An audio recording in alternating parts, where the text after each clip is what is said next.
www.voiceofcongo.net. Hi, this is Natalie Makoma. Please watch The Voice of Congo #1. Toute peine mérite salaire, mais le manque de professionnalisme doit être sanctionné. Voice of Congo, si t'as pas professionnel, donc chapeau, Bolanda. Acteur Nabino, musicien, artiste en général, on s'appelle. Et puis que Jésus, ce qu'on a donné paiement, c'est une Voice of site Oyo Mungongo à Congo, et ça déjà message. Toujours le baba réalité. Voice of Congo, et ali power, et ali esika bato bazwa information ya malamu pe ya solo. L'India Voice of Congo. Ah maman, Voice of Congo. Là on a besoin de passeport. Peut-être que Voice of Congo, on a représentant Keba. VoiceOfCongo.net, news en real time. Bienvenue mesdames et messieurs sur www.voiceofcongo.net, c'est toujours à travers votre magazine à plus de 143 de tout le bar. Tout ça, dans le cadre toujours, il y a recherché les informations dans la République démocratique du Congo. Et voilà, merveille, bonne année à tous. Et voilà, nous sommes qui na une conférence de presse tenue par James Nzinga, président du mouvement syndical. Il a tenu une conférence de presse aujourd'hui et articulé dans l'actualité politique en Bokanabiso. En tout cas, je vous laisse suivre l'intégralité de cette conférence de presse tenue à Kinshasa par James Nzinga, président du mouvement syndical. Suivez et puis on se retrouve juste après. Mesdames et messieurs de la presse, il est certain que vous me connaissez déjà, mais puisque je prends la parole devant vous, permettez que je me présente de nouveau. En effet, je suis M. James Nzinga Nkembo, président national du parti Syndicat. Mon parti Syndicat est membre du Front pour le respect de la Constitution. Avant d'aborder les points inscrits à notre ordre du jour, je salue toutes les personnes qui sont présentes en ces lieux. Je tiens également à saluer la bravoure du peuple congolais pour avoir répondu à notre appel au soulèvement populaire du 20 décembre dernier, lancé dans notre communiqué numéro 004 du 12 décembre 2016.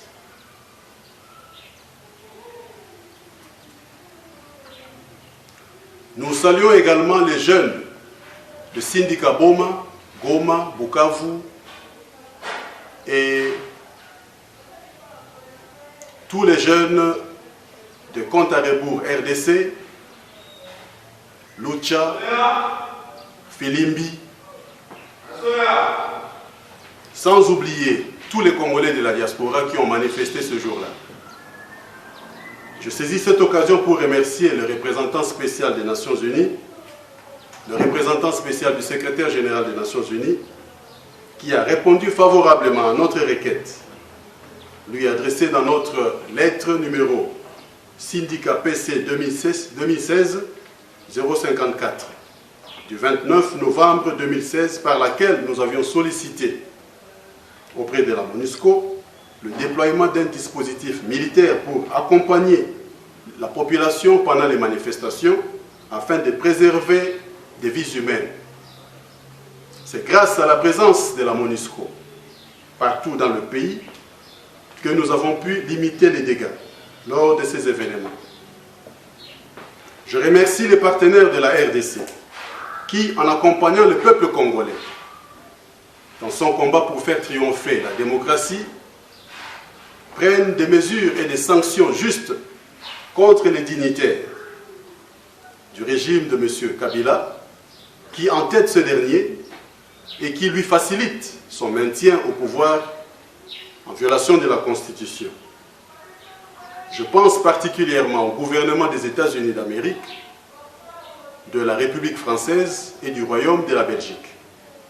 Je félicite les organisations tant nationales qu'internationales des droits de l'homme qui dénoncent et condamnent toutes les exactions commises par M. Joseph Kabila à travers le pays pendant la répression des manifestants.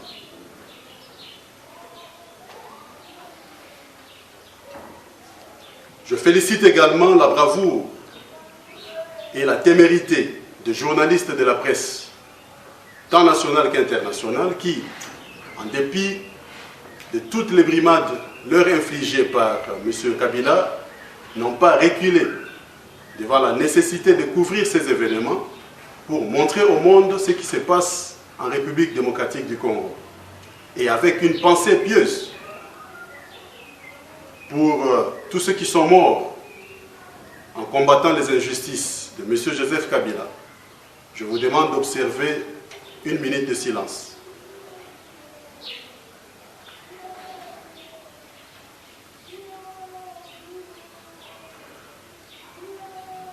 Au cours de ce point de presse, j'aborderai les 4 points suivants. D'abord, l'exégèse de l'article 70 de la Constitution pour démontrer l'illégalité du pouvoir de M. Joseph Kabila depuis le 20 décembre 2016. Deuxièmement, notre position concernant le dialogue de la CENCO et ses résolutions. Ensuite, je donnerai notre réaction à l'investiture du gouvernement Badibanga. Et enfin, je parlerai du soulèvement du 20 décembre et de notre appel à la résistance. Commençons par le premier point. Exégèse de l'article 70 et illégalité du pouvoir de M. Joseph Kabila depuis le 20 décembre 2016. L'article 70 de notre Constitution, dans son alinéa 2, dit, je cite, « À la fin de son mandat, le président de la République reste en fonction jusqu'à l'installation effective du nouveau président élu. » Je souligne dans ce texte le vocable « rester en fonction » et « installation » et « président élu ». Pour y revenir plus tard, les membres du régime de M. Joseph Kabila s'appuient sur ces textes de la Constitution pour prétendre que celle-ci autoriserait à M. Joseph Kabila de rester au pouvoir au-delà du 20 décembre 2016.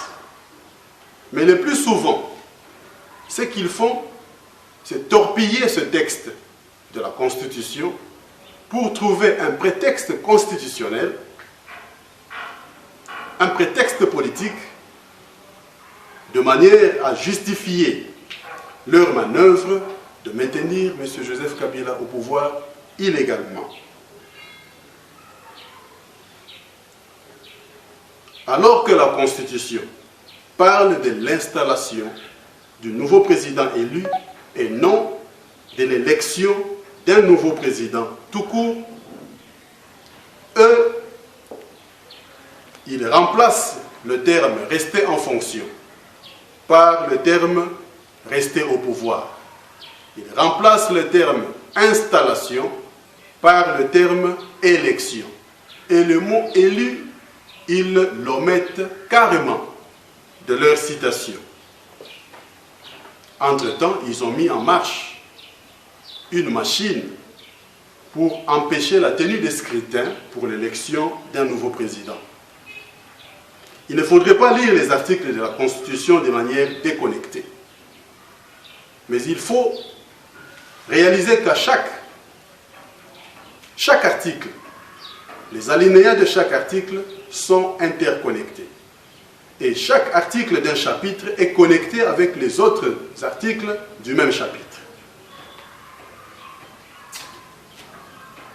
Mais les hommes de M. Kabila sortent ce texte de leur contexte pour trouver le prétexte, comme ça ils pourraient justifier le maintien illégal de M. Kabila au pouvoir.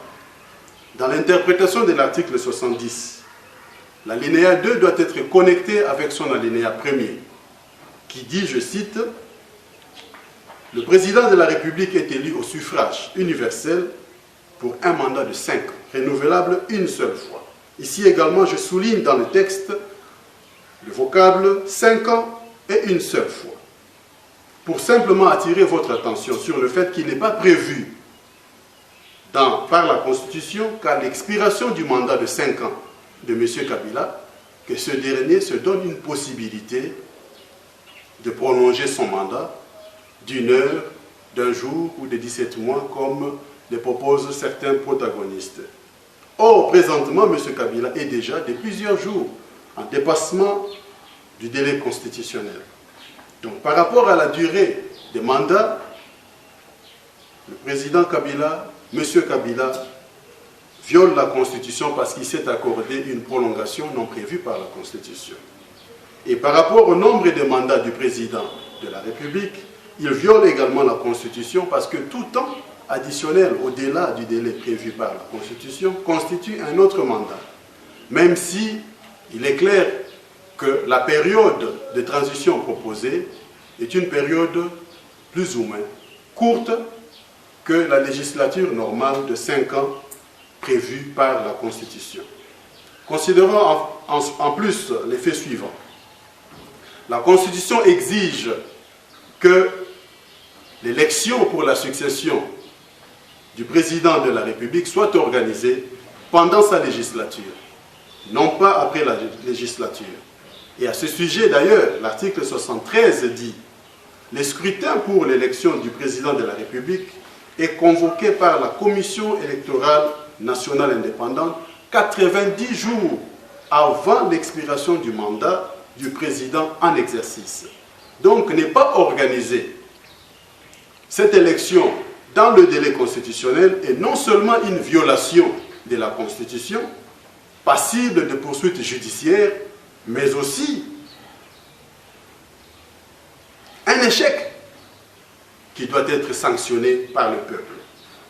L'article 164 plutôt, excusez-moi, de la Constitution dit « La Cour constitutionnelle est le juge pénal du président de la République et du Premier ministre pour des infractions de haute trahison, des infractions politiques de haute trahison, d'outrage au Parlement, d'atteinte à l'honneur ou à la probité, ainsi que pour les délits d'initiés ou autres infractions de droit commun commises dans l'exercice ou à l'occasion de l'exercice de leurs fonctions. »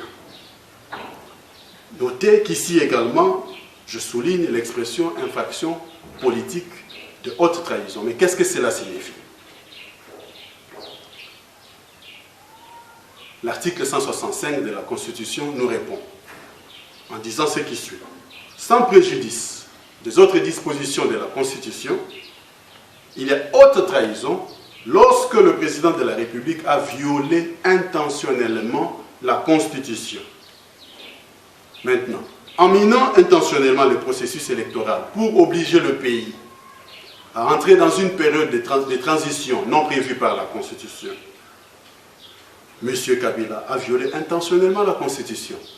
Donc il y a infraction politique de haute trahison pour laquelle M. Kabila doit être poursuivi. Deuxièmement, en détournant les éléments de la police nationale et des forces armées pour constituer une milice privée afin de réprimer violemment les manifestations, M. Kabila a, au terme de l'article 188 de la Constitution, violé la Constitution. Parce qu'il est interdit de détourner des éléments de la police ou de l'armée à des fins privées, sous peine de haute trahison. M. Kabila a également, lors des diverses répressions des manifestants dans le pays, commis des violations graves des droits de l'homme. Or, au terme de l'article 165, ces violations constituent des infractions de haute trahison. Et vous n'êtes pas sans savoir que M. Kabila a commis de telles infractions plus d'une fois dans ce pays. Donc pour tous ces crimes, M. Kabila doit être poursuivi devant les instances de la justice, tant nationale qu'internationale. D'ailleurs, l'article 167 de la Constitution dit qu'en cas de condamnation, le président de la République et le Premier ministre sont déchus de leurs charges. Donc, eu égard aux multiples cas de trahison que je venais d'énumérer, M. Kabila doit être jugé, condamné, déchu de sa charge ou même incarcéré. Mais vous savez que la Cour constitutionnelle ne va pas interpeller M. Kabila. Certainement, à cause de la prévarication de son président. Parce que le président de la Cour constitutionnelle est un membre du régime de Joseph Kabila. Et donc, il le défend. C'est pourquoi le peuple doit se prendre en charge pour trancher. Je reviens maintenant sur les vocables que j'avais soulignés au début de mon exposé. Je parlais de rester en fonction et président élu. C'est pour vous permettre de distinguer entre ces deux expressions. Rester en fonction et rester au pouvoir. Rester en fonction ne veut pas dire rester au pouvoir. Ce n'est pas la même chose. Et puis, je vais vous faire voir également la différence entre le président élu et président sortant. Comme dans toutes les républiques démocratiques au monde, la Constitution prévoit une période pendant laquelle le pays doit avoir deux présidents de la République. Maintenant, pour distinguer entre ces deux présidents de la République, l'un est appelé président sortant, l'autre est appelé président élu. Donc, en nous référant au terme président élu mentionné dans l'article 70 de notre Constitution, on ne désigne un président de la République par ce nom que pendant cette période où il y a deux présidents de la République pour faire la remise et reprise. C'est vrai, on dit, la comparaison n'est pas raison, mais prenons par exemple le cas des États-Unis, où actuellement il y a deux présidents de la République. Il y a M. Barack Obama et il y a M. Donald Trump. M. Barack Obama est le président sortant. Il n'est plus au pouvoir dès lors qu'un nouveau président a été élu. Mais il reste en fonction en entendant l'installation effective du nouveau président élu, M. Donald Trump, qui est déjà élu. Tandis que M. Donald Trump est le nouveau président élu des États-Unis. Donc il y a maintenant deux présidents aux États-Unis. Il est le nouveau président élu des États-Unis. Mais il n'est pas encore entré en fonction et il doit attendre que son installation effective soit terminée pour entrer en fonction. Mais M. Donald Trump a pris le pouvoir à partir du jour où on a annoncé sa victoire à l'élection présidentielle. Et parlant de l'installation du nouveau président élu, M. Barack Obama, le président sortant, va quitter la Maison-Blanche pour permettre l'installation du nouveau président élu Donald Trump dans la même Maison-Blanche. Mais si vous revenez ici en République démocratique du Congo, le président Kabila, qui est resté au pouvoir pendant 15 ans, pendant toutes les 15 années de son règne, il a habité dans une résidence privée. Il prend donc le fauteuil présidentiel, il l'installe dans sa résidence privée. Vous comprenez pourquoi à la fin de son mandat, il ne veut pas faire sortir le fauteuil de sa résidence privée. Et il n'a pris aucune disposition pour aménager un palais présidentiel dans lequel on devrait installer son successeur. Alors, pour que l'alinéa 2 de l'article 70 s'applique sur M. Kabila, il aurait fallu qu'il ait eu organisé préalablement des élections pour sa succession, de sorte qu'il y aurait en ce moment-ci, lui, le président sortant, qui resterait en fonction, en attendant l'installation effective d'un nouveau président élu, et en même temps, on aurait le nouveau président élu qui serait là maintenant en train d'attendre son installation effective. Mais comme M. Kabila ne l'a pas fait, et que c'est lui qui a fait un coup d'État anticipé pour empêcher que l'institution nouveau président élu soit installée, il doit être sanctionné et ne peut pas rester en fonction parce qu'il n'y a pas de nouveau président élu qui attend son installation. Et même dans le cas où il y aurait les deux présidents, la durée prévue par la Constitution pour que le président sortant reste en fonction, c'est 10 jours. Ce n'est pas les 17 mois proposés par certains protagonistes. C'est 10 jours. Voilà ce que signifie l'article 70 dans son alinéa 2 de la Constitution. En conclusion, étant à la base du blocage du processus électoral qui a empêché l'élection d'un nouveau président, M. Kabila, on peut dire, a renversé anticipativement l'institution nouveau président élu. Et maintenant, si le peuple permet que M. Kabila reste en fonction, vous devez savoir que M. Kabila pourrait mettre encore la même machine qu'il avait mise en marche pour bloquer le processus électoral du cycle 2011-2016, de sorte qu'il n'y aurait jamais élection pour un nouveau président, pour son successeur, et là, il resterait en vie au pouvoir en République démocratique du Congo. Si le peuple le lui permet, c'est-à-dire que le peuple signe un certificat de décès, un acte de décès de la démocratie en République démocratique du Congo. C'est pourquoi nous continuons à réclamer la destitution, la déchéance de M. Joseph Kabila. Et au besoin, nous disons, s'il veut se maintenir au pouvoir par la force, nous allons devoir recourir aux mêmes moyens que lui pour l'obliger à quitter le pouvoir.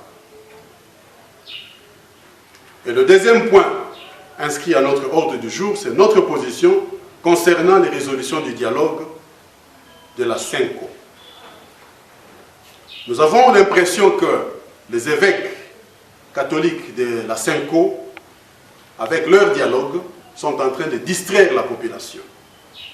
Ils sont en train de distraire le peuple.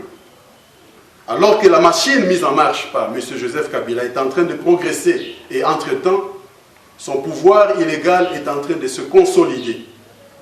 Nous voulons rappeler que la RDC est un pays laïque où il n'y a pas qu'une seule église. Il y a plusieurs églises et toutes les églises qui sont autorisées ont les mêmes droits. La CENCO n'engage que l'église catholique et ne devrait pas prétendre à un statut spécial quelconque pour imposer sa volonté et ses résolutions à tous les peuples congolais. La CENCO et ses résolutions ne peuvent pas se substituer à la Constitution de la République. La Constitution est là pour être respectée et elle doit être respectée par tout le monde, par tous, même ceux qui ont le privilège de dîner avec le pape. Maintenant que le peuple a déjà pris la résolution de faire échec à M. Kabila, de lui résister, c'est à la CENCO de se joindre tout simplement au peuple pour contraindre M. Kabila à quitter le pouvoir parce qu'il est déjà dans l'illégalité de l'exercice du pouvoir. Et ce, sans délai. Le troisième point, c'est notre réaction à l'investiture du gouvernement Badibanga. Nous ne reconnaissons pas ce pseudo-gouvernement. D'ailleurs, son investiture, à l'expiration même du mandat de M. Joseph Kabila, était tout à fait malvenue et le Parlement n'ayant plus de légalité, les mandats des députés étant expirés, nous pensons que cette investiture, faite par des députés illégaux, est complètement illégale. Les députés de la majorité présidentielle et alliés, ceux qui ont participé à cette investiture, sont coupables de complicité active pour la violation intentionnelle de la Constitution par le dépassement de délai. Ils doivent savoir qu'ils seront poursuivis pour haute trahison après la déchéance de M. Joseph Kabila. Ceux de l'opposition ne sont pas épargnés parce qu'ils auraient dû saisir la Cour constitutionnelle lorsqu'il y avait encore du temps, pour traduire M. Joseph Kabila en justice. Mais ils ne l'ont pas fait. Même si on pense que, pour des raisons de prévarication du président de la Cour constitutionnelle, rien n'aurait été fait, mais il fallait quand même le faire. Tous les députés, provinciaux ou nationaux, sénateurs, sans distinction de polarité, sont coupables de complicité passive pour les dépassements du délai constitutionnel de M. Joseph Kabila. Sans doute parce que ces dépassements leur est profitable. C'est pourquoi, dès maintenant, le peuple congolais doit se prendre en charge pour sanctionner sans état d'âme tous ceux dont le mandat a expiré. Pas seulement M. Joseph Kabila, son gouvernement, son premier ministre, mais aussi les députés, sénateurs, gouverneurs, administrateurs des territoires, maires, chefs de secteur et même les chefs de quartier. Tous doivent être déchus, de gré ou de force. Et notre quatrième point, c'est notre appel au soulèvement populaire du 20 décembre et notre appel actuellement à la résistance. Certains protagonistes ont fustigé notre appel au soulèvement populaire du 20 décembre comme une instigation à la violence, en suggérant qu'un appel à une résistance pacifique aurait été préférable. Mais faut-il vous rappeler que la liberté des manifestations est garantie par la Constitution de la République démocratique du Congo?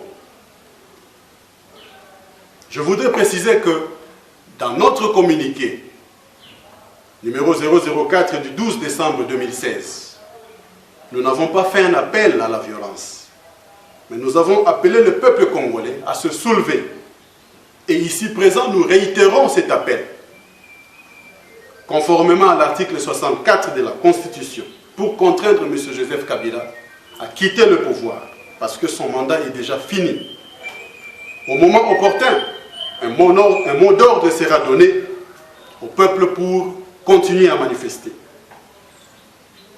L'ancien président de la République, M. Joseph Kabila, qui se maintient au pouvoir en violation de la Constitution, n'hésite pas d'utiliser la violence pour réprimer le peuple à qui la Constitution confère pourtant le droit de manifester et de lui faire échec pour son exercice illégal de pouvoir. Qu'est-ce que le peuple congolais doit donc faire? Doit-il se soumettre à l'oppression de M. Kabila ou doit-il continuer à manifester? C'est clair qu'il faut continuer à manifester. Mais certains vous disent qu'il faut manifester pacifiquement. Qu'est-ce que la résistance pacifique veut donc dire? On vous demande de résister pacifiquement. La résistance pacifique veut dire quoi? Voici ce que ça veut dire. L'acceptation passive de l'oppression. Or, accepter passivement l'oppression, c'est coopérer avec l'oppresseur.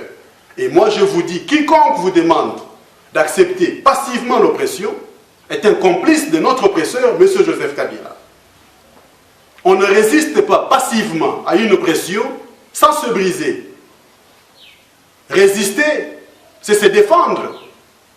Résister, c'est agir sans céder. Résister, c'est aussi opposer la force à la force.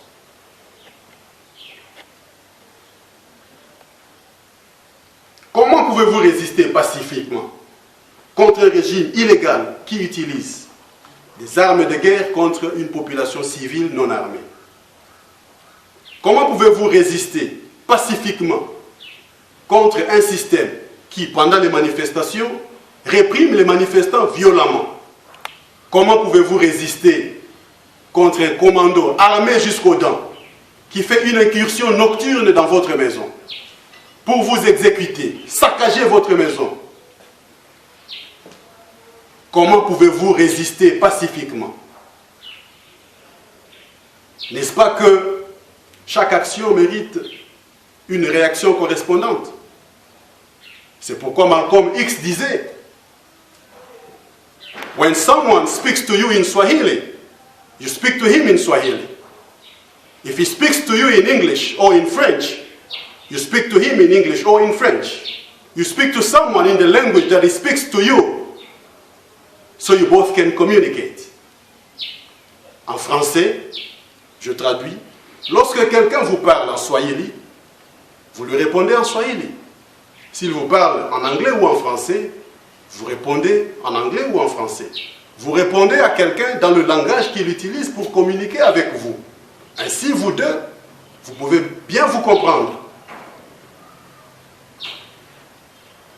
Au cours de ce point de presse, certes, je m'adresse aux journalistes que vous êtes, mais j'aimerais profiter de cette occasion pour m'adresser aussi à mes compatriotes congolais. Chers compatriotes, M. Kabila ne nous tue pas seulement par des armes. Même lorsque nous ne manifestons pas, par la faim, le manque d'eau potable, le manque d'accès aux soins de santé et par toutes sortes de misères humaines auxquelles il nous soumet, M. Kabila nous tue chaque jour. Et c'est parce que nous résistons pacifiquement. Et même lorsque nous manifestons pacifiquement, chaque jour, par des enlèvements, la torture et les empoisonnements, il nous fait périr pacifiquement. Et c'est parce que nous résistons pacifiquement. Mais c'est quoi résister pacifiquement? En résistant pacifiquement, on se casse. En résistant pacifiquement, on continue à mourir. Donc la résistance pacifique n'est pas profitable pour le peuple congolais. Nous ne devrions pas continuer à craindre de résister réellement contre quelqu'un qui nous arrache ce qui nous revient de plein droit et qui menace de nous donner la mort parce que nous défendons ce qui nous appartient. Ce n'est pas l'acceptation passive de l'oppression qui nous laissera la vie sauve. Seule la résistance peut nous garantir à la fois la possibilité de survivre et celle de vaincre. Nous devons donc nous battre. Certes, par la résistance, quelques-uns vont mourir. D'ailleurs, beaucoup sont déjà morts dans ce combat contre les injustices de M. Joseph Kabila. Et je continuerai à garder pour eux une pensée pieuse. Mais ceux qui survivront vaincront. Ils vaincront parce qu'ils chasseront du pouvoir M. Joseph Kabila et tous ses criminels, les Kanyama, Kalev, Mende et consorts. Et ils feront triompher la démocratie en République démocratique du Congo pour garantir un meilleur avenir à notre postérité. L'article 64 de la Constitution dit, je cite, « Tout Congolais a le devoir de faire échec à tout individu ou tout groupe d'individus qui prend le pouvoir ou qui l'exerce en violation de la Constitution. » C'est pourquoi je vous demande de continuer avec nous à manifester afin de continuer à résister. Sinon, pour paraphraser Thomas Sankara, nous ne mériterions pas que l'on s'apitoie sur notre sort. L'article 64 de la Constitution ne limite pas quels sont les moyens auxquels vous devez recourir pour résister à M. Joseph Kabila et lui faire échec. Nous devons donc recourir à tous les moyens possibles à notre disposition. Résistons jusqu'à ce que M. Joseph Kabila et tous ces bandits quittent le pouvoir. Cette fois-ci, ils ne passeront pas. Je vous remercie.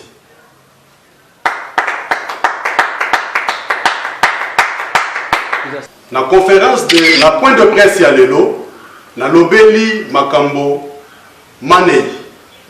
Ya yambo na lobeli exégèse topé interprétation. Il y a article 70 ya Constitution, topé article 70 ya Constitution. Na démontré na kati ya article wana ke bato ya Joseph Kabila baza ko maniola article oyo mabe pona koluka kopesa justification ya pour maintenir M. Joseph Kabila na pouvoir illégalement. ndenge ezali wana peuple congolais asengeli ayebake article 70 epesi nzela te que M. Kabila anganzama na pouvoir. Au contraire, article 70 wana elobi nde esengelaki M. Kabila a mis salisela déjà ba élection pour président ya mibale oya ko remplacer ye azala déjà pembeni en entendant ko vandisa ye na ebonga ye alongwa bongo oyo wana kamata isika nde constitution epesi ye mikolo zomi bapesi ye 10 jours bapesi ye 17 mois te mais 10 jours ya kosimba nano bokonzi ya moto esi baponi bongo ye akota na pouvoir akota na mokonzi ya sika akota na pouvoir bongo ye alongwa akoma sénateur constitution epesi monsieur Kabila ndingisa ke ye sengeli akoma sénateur donc na minute oyo tokoki kobanda kobenga ye déjà le sénateur Joseph Kabila donc azali sous président ya république te ya mibale tolobeli topesi position na biso par rapport ya dialogue ya Senko na ba résolution baza kozwa totalisi batoke mboka na biso République démocratique du Congo ezali état laïque baboyambi ezali ebele tozali na boyambi moko kaka te ya ba catholique tozali pe na ba kimbangiste ba musulman même ba animiste bazali na mboka oyo donc la Senko ekokite ko confisquer pouvoir ya kolobela bato nyonso pour baya ko imposer volonté na bango pe ba résolution na bango na peuple congolais nyonso tolobi atako bango baliaka na papa wa Roma esengeli bango pe batosa constitution epesi nzela moko te ke bato bakende kozwa ba résolution ya kovandisa président Kabila monsieur Kabila na bokonzi en violation ya constitution pour bango baliaka na papa sani moko bongo ya misato tolobeli position na biso par rapport ya investiture ya gouvernement oyo eutai kobima mokolo ya le 20 ya le 19 décembre tolobi promulgation wana ndenge babimisaki gouvernement na mokolo wana ezalaki déjà violation ya constitution pour moto mandat na esili akoki konommer premier ministre te donc gouvernement wana ya badi banga biso tozo ko reconnaître yango te pe tozo ko senga na peuple congolais a rejeter gouvernement wana po eza pona bolango na biso te bo rejeter yango pe investiture nango ndenge basali na parlement tolobi ezali complètement illégal parce que mandat ya ba député pe sili bazali susu na pouvoir te ya ko vandisa gouvernement to ya ko investir gouvernement bango nyonso ba mandat na bango esili totalisi ke eza kaka mandat ya président Kabila tende silaki tolobi à part président Kabila ba député ba sénateur ba gouverneur ba bourgmestre ba administrateur des territoires même ba chef de quartier bango nyonso bazali susu na mandat te esengeli peuple atelema po bokonzi ya mboka ezali nde na maboko ya peuple yende souverain primaire bongo oyo ya mine tolobeli likambo ya appel na biso tosalaki pona soulèvement populaire ya le 20 décembre dernier totalisi ke biso tosengaki MONUSCO atia ba char de combat na nzela po accompagner population de façon que tango monsieur Kabila kobimisa ba soda na ye ndenge ba mesala ko boma population bakutana na ba bibundeli ya MONUSCO esengelaki population a continuer kotambola pour ce qui monsieur Kabila atandenga mesala ko boma biso population bato ya MONUSCO balingaki bamona ye pe balingaki bafunda ye intervention militaire elingaki salema po tosengaki pe ba partenaire ya République démocratique du Congo notamment gouvernement ya États-Unis ya France na ya Belgique pe babongisamaki soki monsieur Kabila akobi na koboma population bango balingaki bakota bitumba oyo po basukisa ye yango tozo kosenga na bino peuple congolais bitumba esilite monsieur Kabila koki konganzama na pouvoir te na makasi po ye aza ko détourner la police na armée nationale na ba fait privé à commission ngo milice na ye po ebomela kaiba na mboka po yanganzama na pouvoir yango tozo koloba na bino kala te mosika te tokopesa bino mot d'ordre po biso nyonso tobima na balabala totelemela bokonzi ya monsieur Kabila oyo aza konganzama nango na makasi janvier yango eza koya abomaka biso le 19 janvier abomaka biso le 20 janvier mikolo eza koya tokoyebisa bino mon colonel Torobima na balabala pour to continuer côté mais la bo continuer oyo no se baza ko na 5 wana et tel biso peuple congolais te parce baza o kene na 5 pour na ko la ba poste ba ministre to ba o bazali ba mandat na bango ba député esili ba kitisi sikoyo mingongo na bango pour bango ba profiter na bango na ba mandat ya ofele extension il y a 17 mois to il y a 18 mois to il y a 2 ans ngai na yebisi bino peuple congolais soki botiki monsieur Kabila na pouvoir boyeba ke manœuvre oyo asalaki pour anganzama na pouvoir te tokoma na situation tokomi nango akosala yango lisusu na suka ya transition oyo akolongwa te akotikala pe libela akokoma président ya avis na kati ya mboka oyo wana ekozala faute na bino nde bosigner acte de décès ya démocratie na kati ya République démocratique du Congo yango tosengi na bino botelema résistance pacifique ezalaka te natangaki moto moko abwanya walobaki soki moto alobi na yo na Swahili yo pezo ngisela na Swahili alobi na yo na français yo pezo ngisela na français esengeli ozongisela moto yano na monoko ya za koloba na yo monsieur Kabila za lisusu na pouvoir te mais il aza ko utiliser violence pour amater la population tant to kokoma na bangonga ya kotelema soka sali violence bino bozongiseli epe na monoko ya zoloba na bino pour toyeba yoka na malamu to sosola na malamu mboka ezalaka nde ya population ezalaka ya ba politicien te biso ba politicien toza bana misala na bino mais soki bino botindi biso na misala mais botelemi sima na biso te po botala ke mosala esalemi malamu nde omonaka ba politicien mosusu ake azukanyaka atiki bino po bino bopesi mosala mais boza kolanda ye te tokoki kondima te monsieur Kabila atikala na pouvoir 17 mois oyo 5 ans ezokolinga kopesa ye ata soki bakopesa poste ya premier ministre et pas ya monsieur Tshisekedi tozali d'accord na ngote monsieur Tshisekedi azali le plus ancien des politiciens ya solo mais azali te lokola azali le plus ancien ye akende kosunga monsieur Kabila pour ba violer na bango constitution biso tozali membre ya front pour le respect de la constitution kasi yata na kati ya front pour le respect de la constitution ce qui ba sous ba ko violer constitution biso to côté de la banque. Merci mesdames et messieurs, vous venez là de suivre la conférence de presse tenue par James Nzinga, président du mouvement syndicat, Yé Boulandi, Oye Alobi, je trouve ça un commentaire, les Alaïkaka sur l'actualité politique, à parler sur tout ce qui se passe dans le monde cannabis au pays, à Zako, Sengakaka, Congolais, Boulandi, Wana. Mobilisation, résistance pour l'application de l'article 64. Malgré tout ce qui se passe au niveau, il y a un centre diocésain, il y a catholique, mais il y a le but toujours, il faut respecter les délais constitutionnels. Commentaire d'Intoxala derrière la caméra, c'est Chiba Malo, on a image de Bolandi et le montage, on a Eric Kouatokotani prochainement à un autre nouveau numéro. Bye bye.